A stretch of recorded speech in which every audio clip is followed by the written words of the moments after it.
नवरात्रि का आज 7वां दिन है। 7वें दिन नव दुर्गा के 7वें स्वरूप माँ काल रात्रि की पूजा की जाती है। माँ काल रात्रि का रंग गहरा और रात्रि के अंधकार के समान काला है। माँ काल रात्रि गधे पर सवार है और अंधकार तथा बुराई का नाश करने वाली देवी है।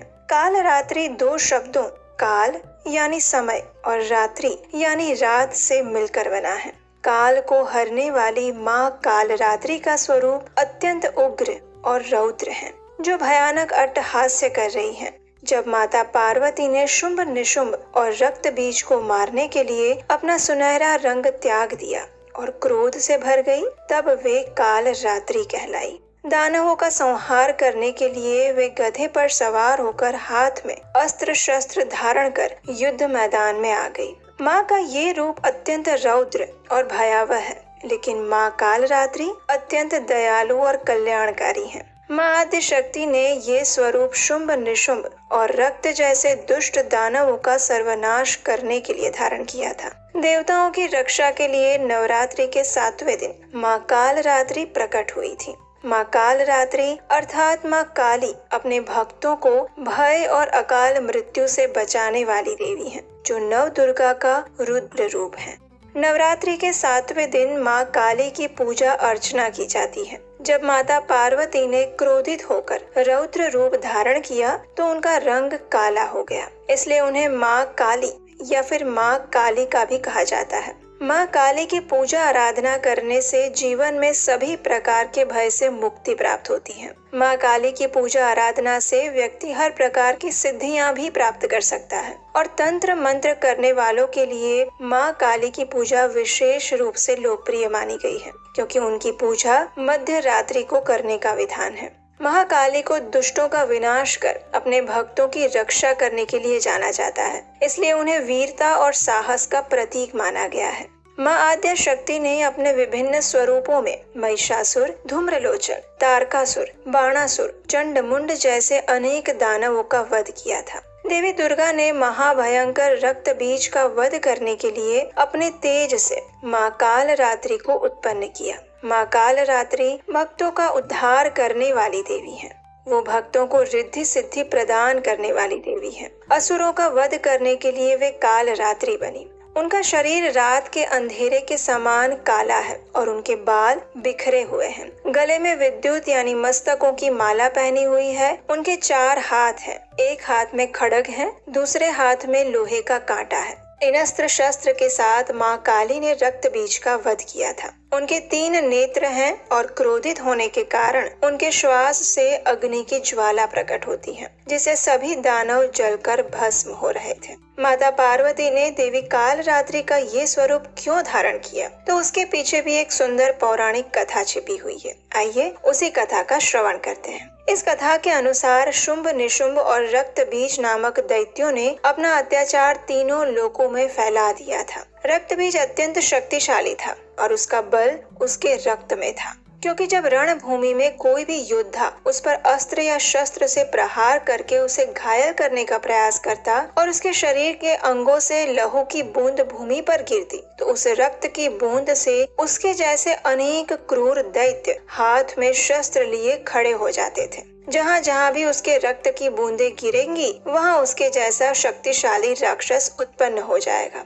ऐसा उसे वरदान मिला हुआ था। अगर कोई उसे मारने का प्रयास भी करता तो उसके जैसे अनेक राक्षस उत्पन्न हो जाते और इस प्रकार कोई भी उसे मार नहीं सका था। यहाँ तक कि सभी देवता भी उससे पराजित हो गए थे। इसलिए उसने तीनों लोकों में विजय प्राप्त की और देवताओं पर अत्याचार करना आरंभ कर दिया। अब सभी देवता दुखी होकर माता पार्वती के पास आए और अपनी व्यथा कह सुनाई। माता पार्वती से प्रार्थना करते हुए वे इस दुष्ट दानव से उनकी रक्षा के लिए याचना करने लगे। देवताओं का दुख सुनकर माता पार्वती अत्यंत क्रोधित हो गई। उन्होंने अपना रौद्र रूप धारण कर लिया। माँ आद्या शक्ति माँ दुर्गा ने इस रक्त बीज से युद्ध किया। जितनी भी बार माँ आद्या शक्ति रक्त बीज के अंग को काटती तो उसके अंग से रक्त की बूंदें भूमि पर गिरती और उससे अनेक नए दानव उत्पन्न हो जाते। माँ आद्या शक्ति ने अपने ही स्वरूप देवी चंडिका को अब आदेश दिया कि जब मैं इस राक्षस पर प्रहार करूंगी तो इसके शरीर से जो भी रक्त की बूंदें गिरेंगी उसे भूमि पर ना गिरने दिया जाए और उससे पहले ही उसे पी लिया जाए। एक भी रक्त की बूंद भूमि पर गिरने मत देना, क्योंकि रक्त की बूंद पृथ्वी पर नहीं गिरेगी तभी उसमें से दूसरा असुर उत्पन्न नहीं होगा और तभी इस रक्त बीज का वध हो पाएगा। माँ आद्या शक्ति के आदेश पर देवी चंडिका ने वैसे ही किया। माँ चंडी का रूप उग्र हो गया। उन्होंने अपना मुख विकराल कर लिया और जैसे जैसे महाकाली उस दैत्यों का संहार करने लगी वैसे वैसे ही चंडिका ने वो सभी जो रक्त की बूंदें गिर रही थी उनको पीना शुरू कर दिया। माँ चंडिका ने कई राक्षसों को निगल दिया था और रक्त बीज के लहू की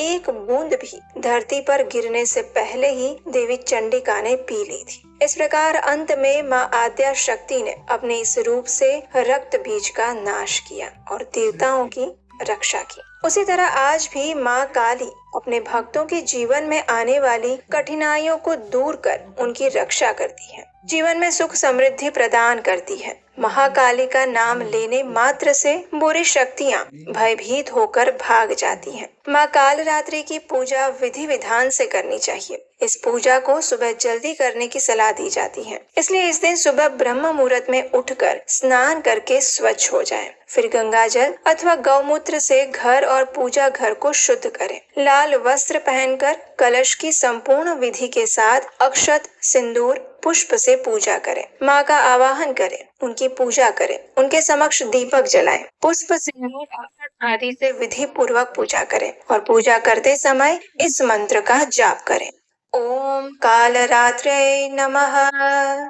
इस मंत्र का उच्चारण करने से मन में शुद्ध भक्ति भाव उत्पन्न होता है। उसके बाद माँ को भोग अर्पित करें। माँ कालरात्रि को गुड़ अथवा गुड़ से बने हलवे का भोग अर्पित करना चाहिए। फिर माँ की आरती स्तुति करें। इस दिन काली चालीसा, सिंध कुंजिका स्तोत्र आदि का पाठ कर सकते हैं। इसके उपरांत नवरात्रि के 7वें दिन की रात को तिल के तेल या फिर सरसों के तेल की अखंड ज्योत भी जलानी चाहिए और देवी की विशेष विधि से पूजा करनी चाहिए। अगर आप 7वीं की रात को ये ज्योत जलाते हैं तो याद रहे इस अखंड ज्योत को नवमी की पूर्णाहुति तक जलाए रखें, क्योंकि इससे सप्तमी, अष्टमी और नवमी इस महाव्रत का पालन होता है। नवरात्रि की 7वीं रात को भी माँ काली की पूजा करने का विधान है। उनकी पूजा करते समय मंत्र का जाप करें तो माँ सदैव प्रसन्न रहती हैं। माँ